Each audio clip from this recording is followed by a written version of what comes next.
Hello and welcome to another ATP Geopolitics video with myself, Jonathan MS Pearce. This is the Ukraine War news update for the 11th of July 2023. As you can see, I'm in a different place. It's a bit more echoey. Sorry, I had the electrician round, and today and or tomorrow I may be a little low on electricity. So we'll see how my videos go.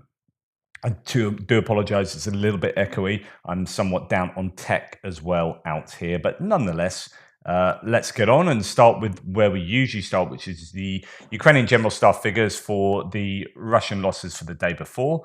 And it was a quiet day yesterday, think mainly due to it being a Sunday the day before. So now we're seeing it back up to the normal sort of numbers: 540 liquidated personnel, 4 tanks, 17 APVs, armored personnel vehicles. That's a really high number. And I think that's going to be largely down to the big offensive that the Russians did in the Avdiivka area that was reported happening on Sunday. 14 artillery systems of 4 MLRS. That's pretty significant. Obviously not as high in the 20s, 30s, and even 40s that we've seen, but it's still this large attrition of particularly artillery, tubed artillery, that is going to be a real challenge for the Russians if you get to a certain tipping point that would allow the Ukrainians to then do a full frontal attack. They are just, I presume, waiting for a particular point of attrition where the Russians are unable to continue to hammer the Ukrainians. But of course, that means the Ukrainians will still have to deal with minefields and fortifications, obviously. So the idea is you don't want to be having to deal with attack from the air, attack from tubed artillery, attack from multiple launch rocket systems, attack from personnel and minefields and trenches. If you can knock out some of those variables, then it gives you a better chance of success. One helicopter loss yesterday. I think it was a Ka-52, not sure where. 7 drones, 29. That'll be from the night before. There's a larger drone attack last night. 29 vehicles and fuel tanks is really a big uptick there, back to the numbers we've seen previously, and that's going to hurt the Russian logistics. That's really significant. And 8 pieces of special equipment, intelligence, surveillance, reconnaissance, as well as electronic warfare and whatnot. So, yeah, so some pretty decent numbers for the Ukrainians there. Let's see if we can add a bit of meat to the bones of that. There's a report that's come out. I'm not going to go into it in massive depth because it is a huge report. It draws on the BBC and is it Mediazona or Medusa? One of them working with the BBC to do their report on the very bare minimum number of dead, basically Russian dead in the war.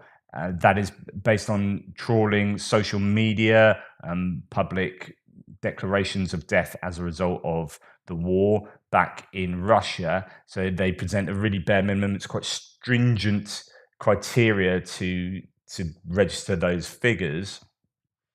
And this is a joint investigation between Medusa and Mediazona, 2 independent Russian news outlets, that says that, building on that and going further, at least 125,000 Russian casualties in the Ukraine war, including roughly 47,000 deaths as of late May 2023. This number does not include the endless thousands of the forcibly mobilized in Donbass used as cheap cannon fodder. A must read, says Ilya Ponomarenko. It is a big read, this.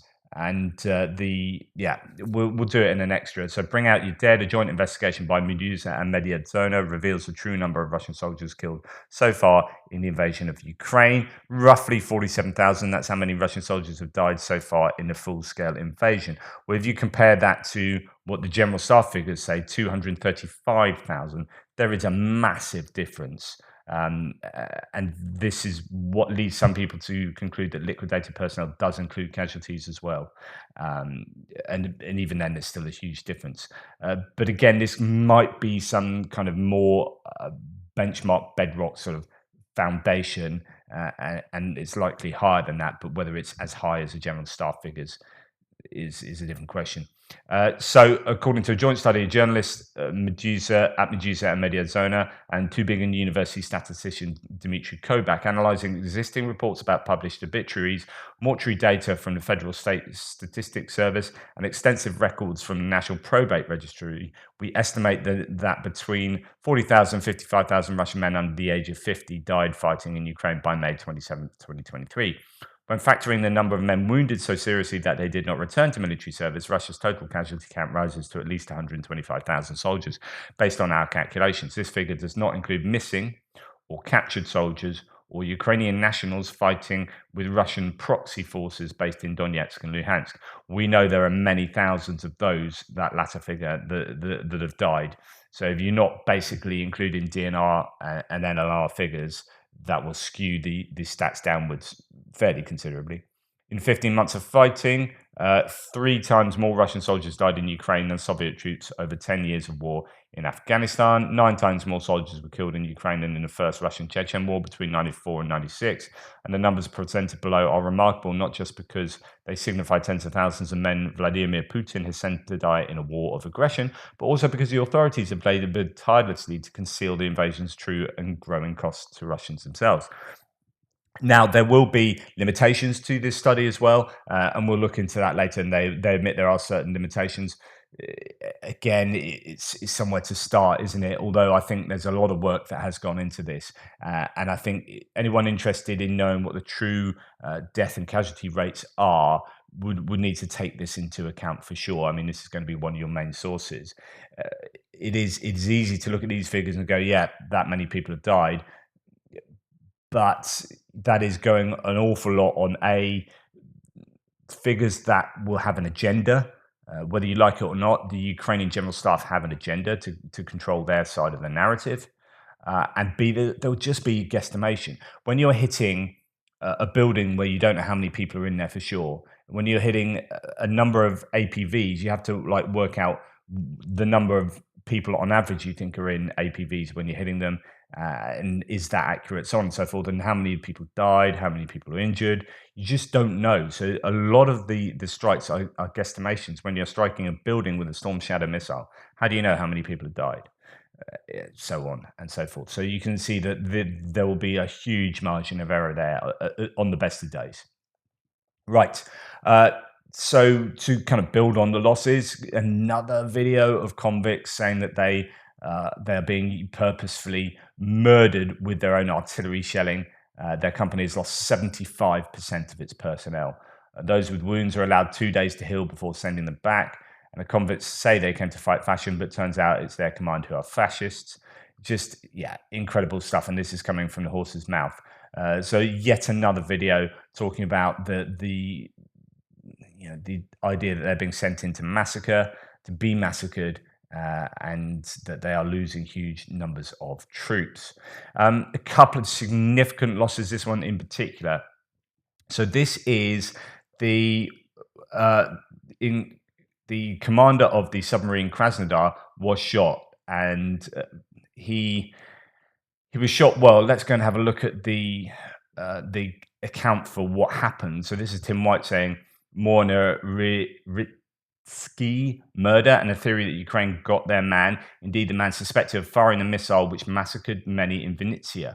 So there are many claims that are something to do with Budanov, head of the Ukrainian intelligence, having something to do with this. And this is some kind of revenge, or I'm not really sure. I'm trying to work out. Anyway, Stanislav Radzitsky, however you pronounce that, the deputy head of the military mobilization department in the city of Krasnodar, has been murdered by an unidentified gunman, according to a report by Russian media outlet Shot. The report has been confirmed by state-run agency TASS and business publication RBC. According to Shot, the 42-year-old was attacked while on a morning jog near a local sports facility. An unknown assailant shot him 4 times in the back and chest before fleeing the scene. He died on the spot. A criminal investigation into the murder has been opened, and the attacker has been sought by law enforcement. A post by Telegram channel Buzzer, citing preliminary reports that the assailant who killed Ski has been monitoring him for an extended period, was familiar with his daily routines, and intentionally selected a location with no surveillance camera coverage. He was the second-ranked captain of the Russian Navy and commanded the Krasnodar submarine, which was equipped with Kalibr cruise missiles. Ukrainian media had accused him of firing Kalibr missiles from the submarine at the city of Vinnytsia in west central Ukraine on July the 14th, 2022. 27 people were killed as a result of that attack. He was listed by the Ukrainian Myritvorets peacemaker database as the commander of the submarine Al Rosa, which is part of Russia's Black Sea Fleet. Myritvorets is a website that publishes a running list of people who are considered by the authors of the website to be enemies of Ukraine, or, as the website itself states, whose actions have signs of crimes against the national security of Ukraine, peace, human security, and the international law. So this is a very targeted hit. And if you were a Russian, I don't know, a senior Russian military person in and around these kind of regions and Crimea, you'd just be really starting to get a bit jittery, I guess. In Berdyansk, the armed forces of Ukraine liquidated Lieutenant General Oleg Sovkov. So again, another high-ranking military man taken out there, probably with some kind of strike. Now, talking of strikes, this is, and I think, I did repeat that an S-400 was hit. Now, there is, and that was some days back. Now, it does appear that is the case, with footage coming out of a destroyed S-400 air defense system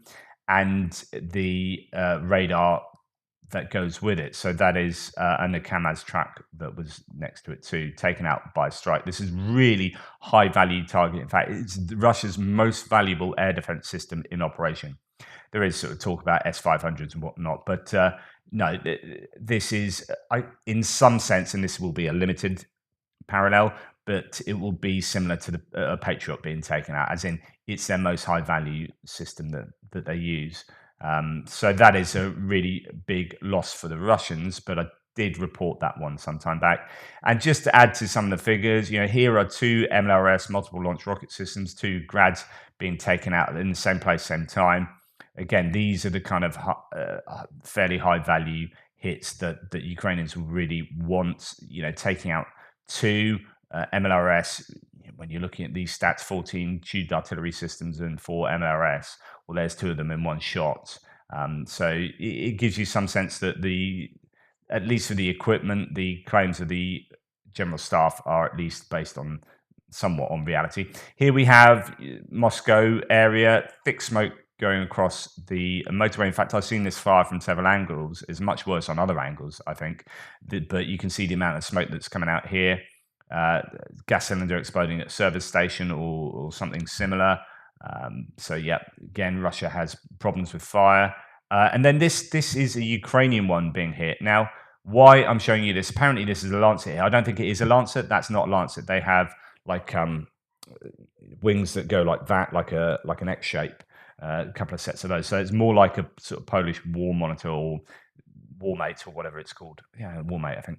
But anyway, this gets hit by two of these drones, and they seem to bounce off the side. I mean, it might need the second drone might mean that the tank will need repairing. You can see there's a chap here who is sheltering behind, and the second hit, he's not there. So these are definitely two hits. I think the first one hits the barrel, and then seems to sort of bounce off without too much of an issue. There's no remaining fire. So you're thinking, okay, and then there's already detritus lying there, and the second one comes in and hits the turret.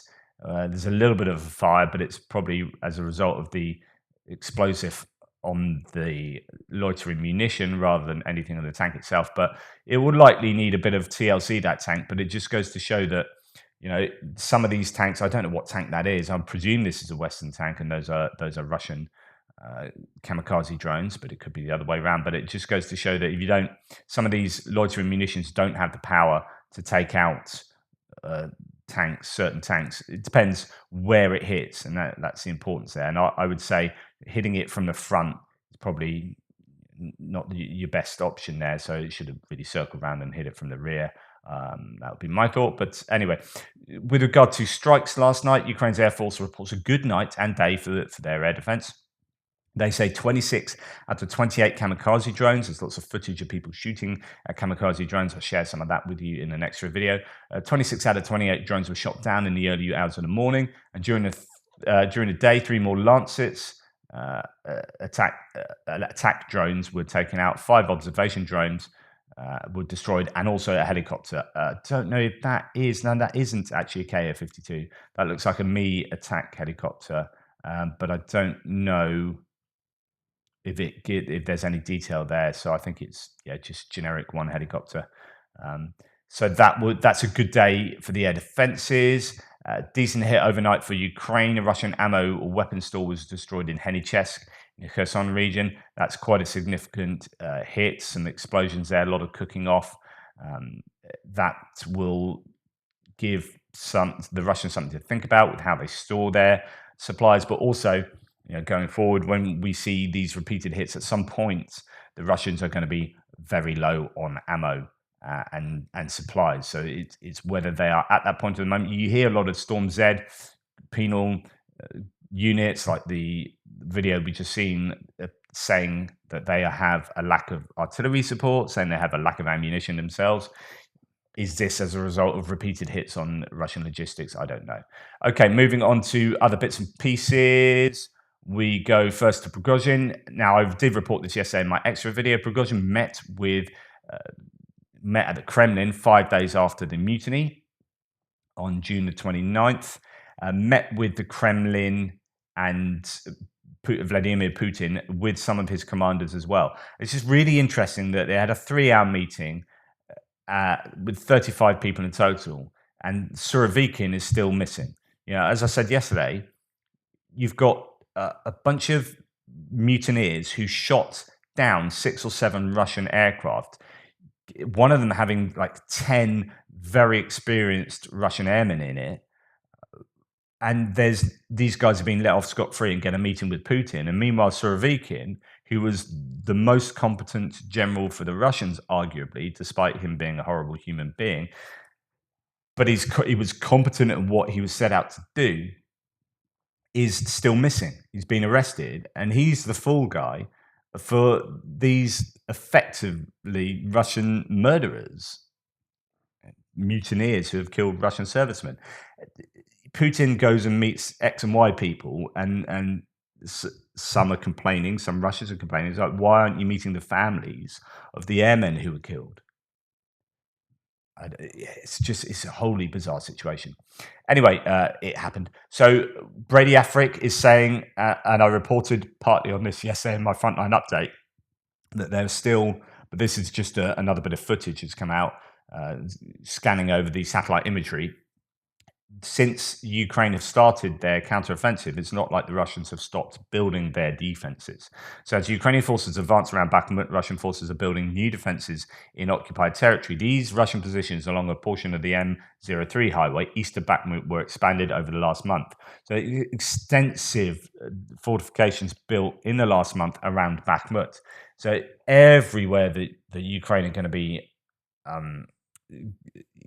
going to be extending their control, and trying to liberate, will be tough going, because there's just going to be fortifications over so much of the land.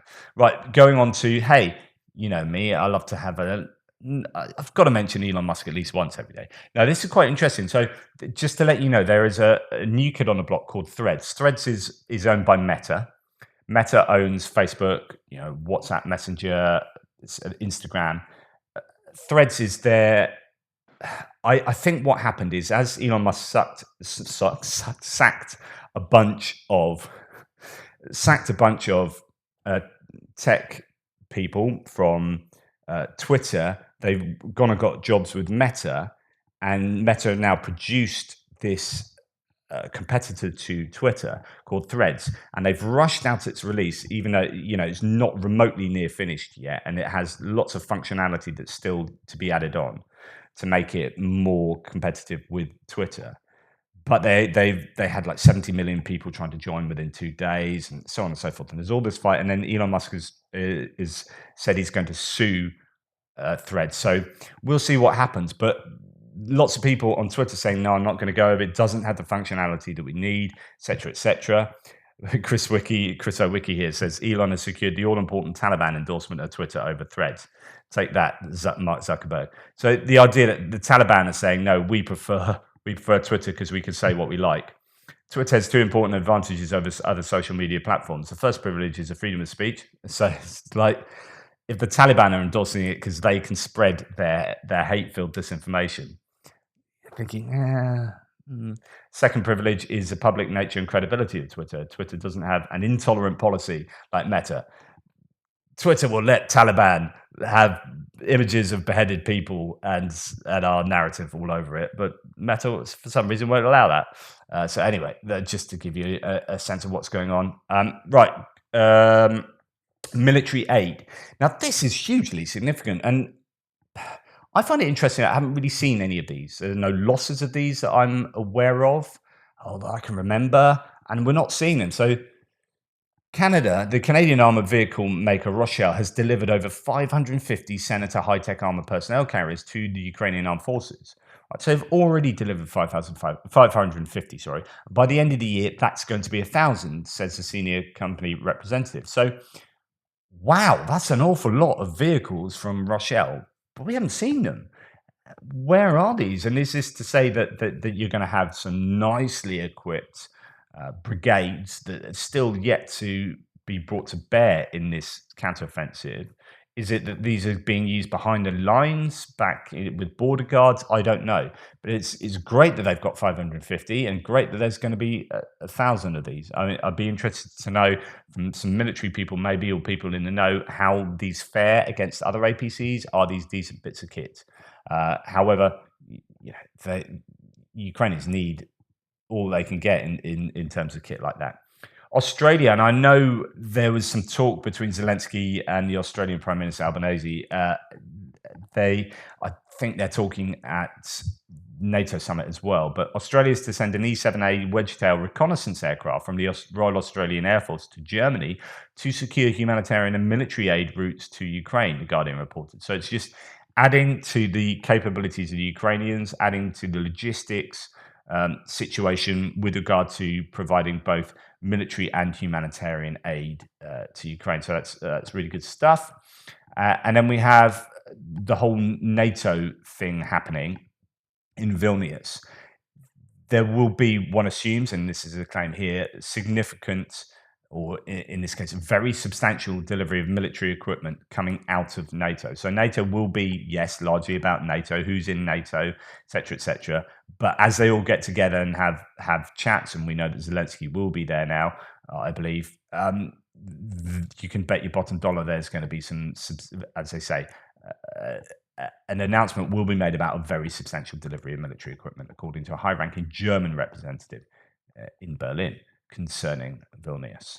Rheinmetall will open a plant for the production of armored vehicles in Western Ukraine within 3 months. There's this argument between them and another, a Polish manufacturer or repairer, defense concern, who was going to be charging crazy amounts of money. And so there's been this delay. I don't know if this is the same facility or a different facility, but Rheinmetall going ahead with one that will be open within 3 months, where tanks will be created and repaired, and armored vehicle maintenance will be taught. So that's really good. The armed forces of Ukraine use rocket munitions manufactured in North Korea against the Russians. OSINT analyst War Noir drew attention to a photo report by Radio Liberty in which they showed the work of the BN-21 Grad with the 47th Mechanized Brigade Magura with what appears to be, I would assume, captured Grad rockets. And the question is, because I talked about yesterday how it's denied that actually North Korea have provided any artillery ammunition for the Russians. Well, here perhaps we're seeing some rockets provided for Grads, unless these were ones that have been in their arsenal for some time for whatever reason, and they've been captured by the Ukrainians. And these are very old pieces of kit. I don't know what the reason is, but interesting observation there. MTLB equipped with an A-22 naval multiple rocket launcher here during fighting at the Antonivsky Bridge. Now, this is one of the Franken tank constructions.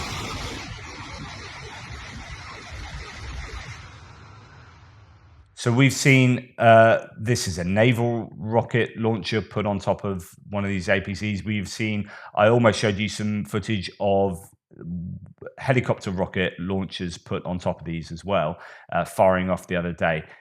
They do a job. They are Franken-tanks. The only criticism I have of Russia doing this is that they are being forced to do this. So it's to say, if you're in a position where you have to do this, it means you are desperate because you don't have the proper, if you like, the proper pieces of kit to do that work.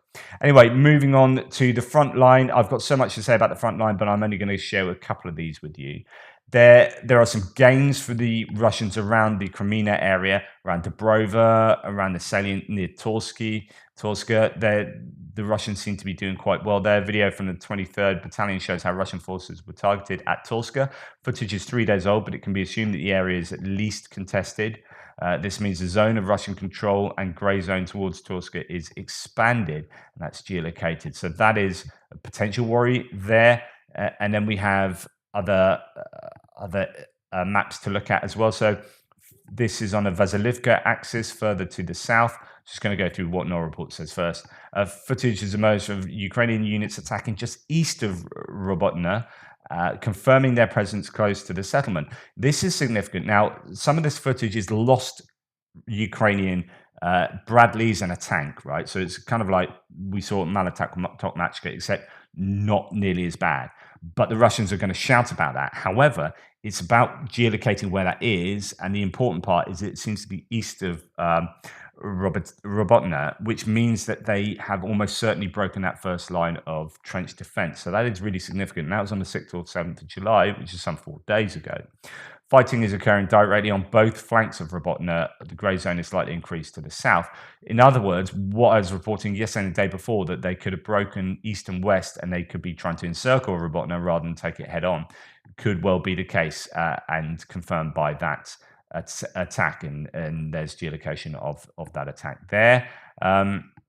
What else is there to say? There's quite a lot to be said about Bakhmut. Ukrainians have liberated 24 square kilometers in the Bakhmut direction, 169 square kilometers in the south. They have taken control of all the main dominant heights around Bakhmut. And for several days now, our defenders have been keeping the entrances, exits, and movement of the enemy around the city under fire control. Earlier, General Sursky reported that the Russians were trapped near Bakhmut. And indeed, there's now footage coming out of Ukrainians in Bakhmut. This will be to the west or southwest, rather than right in it, but there is the confirmation of that. Apparently, Kadyrov were sent. I reported yesterday they're being sent to fight in Bakhmut. Well, apparently they've taken a bit of a beating there. Kadyrov soldiers from the Akhmat regiment who rushed to the aid of Russian units that were retreating little by little were defeated at the entrance to Bakhmut. Atesh, the partisan movement, reports dozens were killed and wounded, and those who remained alive left. And this is Agent Atesh from the composition, the Armed Forces of the Russian Federation, reports that the Kadyrovites were defeated in the vicinity of the city ruin of Bakhmut, dozens of dead and wounded. They run from positions worse than many mobilized or Mobics. So that is so on and so forth. The Ukrainian Defense Forces took the city under fire control, and the denouement is to take place very soon. And coming from the north as well, in Rozdilivka, seems that they're making some progress there and putting the Russians under a lot of pressure in places like Mykolaievka and Sakoy-Vadseti, so small villages up in that northern area as well. And Defmon making comment here about how the Russians are under fire control, and that makes it very difficult for them to do stuff. He says, I do not think the Russians have huge problems supplying their forces inside Bakhmut, but I think they have issues in the surrounding villages. So places like villages around Rozdilivka, like Sakoy-Vadseti, places like Dubovo-Vasilivka, places like Klishivka and Kodymivka. He thinks they'll have more issues. And to the south, the Ukrainians have been making some gains. The movement of the defense forces continues in the Tavria direction. The enemy is being destroyed. The commander of the Tavria has said. The Ukrainian forces there has said for the last day, the loss of the enemy in killed and wounded amounted to more than 2 companies. 17 units of enemy military equipment were destroyed, and 9 enemy ammunition depots were also destroyed. So on and so forth. So that's Robotna area. Lots of interesting comments about that, but we'll get onto that in the Frontline update.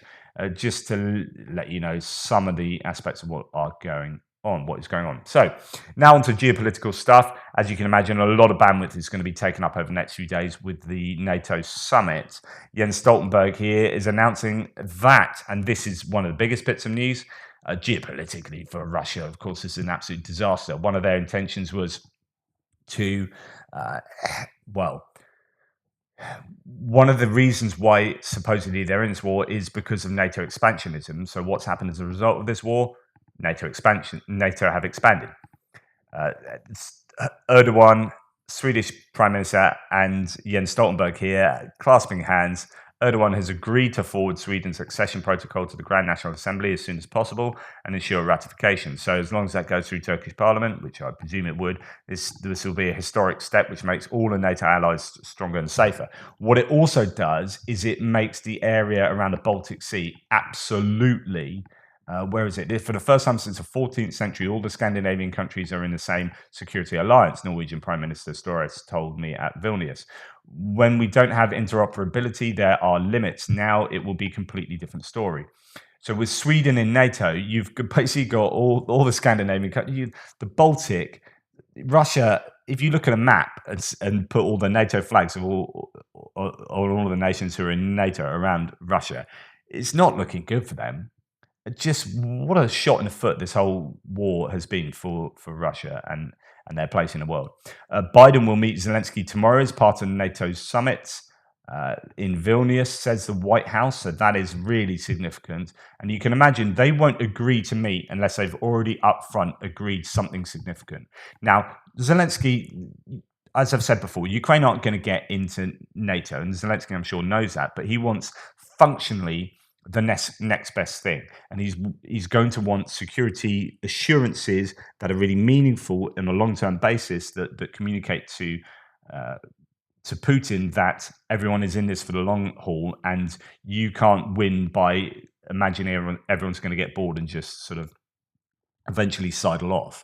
That's not going to happen, and here are the security assurances that show that. So the long-term defensive support for Ukraine, and also possibly immediate donations of equipment, as we've kind of hinted at already. And just the idea that they are meeting, as I say, means that those will already be in place and everyone will know that. It's not like they're going to go and meet and say, oh, I wonder what's going to happen. All right, that's going to happen. I'm fairly sure everyone will know where they stand already.